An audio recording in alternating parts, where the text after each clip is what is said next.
ఈరోజు ఏంటో తెలుసా? పుదీనా రైస్ అండి. చాలా హెల్దీ, మీకు కూడా తెలుసు కదా.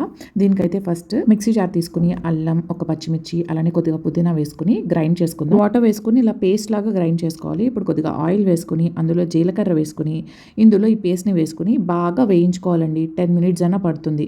వేగిన తర్వాత రుచికి సరిపడా సాల్ట్ వేసుకుని మొత్తం ఒకసారి మిక్స్ చేసుకోండి.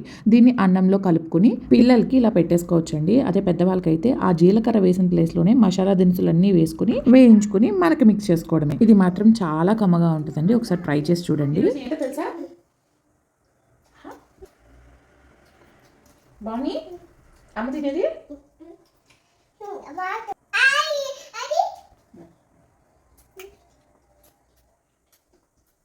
ఇదేంటో తెలుసా?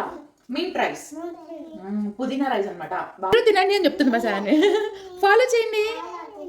Thank you.